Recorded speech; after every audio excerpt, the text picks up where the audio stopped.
সাকিবকে আর কখনো বাংলাদেশের হয়ে খেলতে দেওয়া হবে না, বললেন ক্রীড়া উপদেষ্টা আসিফ। বাংলাদেশের ক্রিকেটে সাকিব আল হাসান অধ্যায় তাহলে শেষ। লালসবুজ জার্সিতে আর কখনো খেলতে দেখা যাবে না তাকে। না, সাকিব নিজে দেশের হয়ে আর না খেলার ঘোষণা দেননি। তবে তাকে আর বাংলাদেশের হয়ে খেলতে দেওয়া হবে না, এমন সিদ্ধান্তের কথা জানিয়ে দিয়েছেন যুব ও ক্রীড়া উপদেষ্টা আসিফ মাহমুদ সজীব ভুঁইয়া।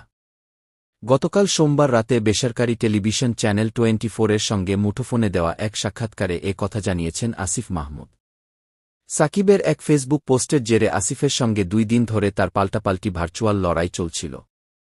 সামাজিক যোগাযোগ মাধ্যমেও এ নিয়ে চলছে তীব্র বিতর্ক। এর মধ্যেই নিজের এমন সিদ্ধান্তের কথা জানালেন ক্রীড়া উপদেষ্টা আসিফ মাহমুদ। চ্যানেল 24-কে তিনি বলেন, তাকে বাংলাদেশের পতাকা বহন করতে দেওয়া যাবে না। বাংলাদেশের জার্সির পরিচয় বহন করতে দেওয়া, এটা আমার পক্ষে কোনোভাবেই সুযোগ করে দেওয়া সম্ভব না।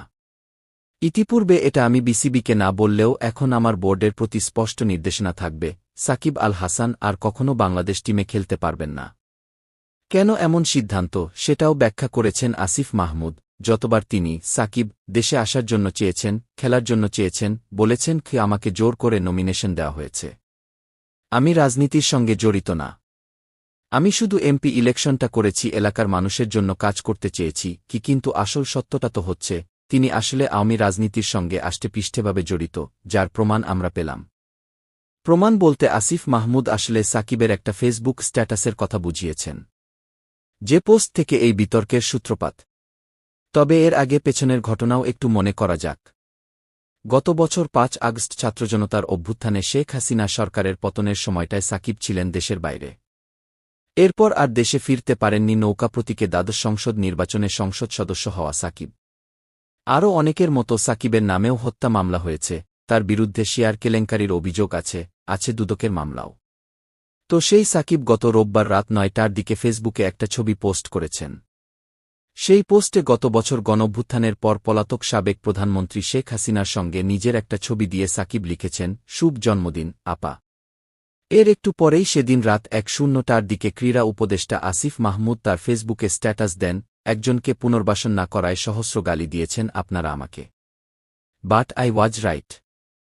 End of the discussion.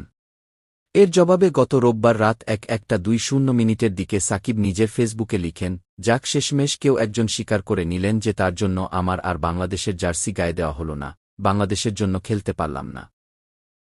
Sheikh Hasina তো সবসময় সিরিয়াসলি খেলা ফলো করেছে, খেলা দেখছে, তাই না? খেলার সঙ্গে যুক্ত এবং ওতপ্রোতভাবেই যুক্ত ছিলেন। তো সেখান থেকেই একটা সম্পর্ক হয়েছে, সেটা রাজনীতির আগে থেকেই। সেই জায়গা থেকে আমি একজনকে উইশ করতেই পারি, তাছাড়া অন্য কোনো উদ্দেশ্য, কাউকে কোনো ইঙ্গিত, এমন কোনো কিছুই না। সাকিব আল হাসান। সেটার জবাবে গতকাল বিকেল 5টার দিকে আসিফ মাহমুদ নিজের ফেসবুকে আবার লিখেন, ভাইয়া, আমাকে জোর করে নমিনেশন দেওয়া হয়েছিল। আমি শুধু নির্বাচনটাই করেছিলাম, আওয়ামী লীগের দলীয় রাজনীতিতে জড়িত হইনি। You know who.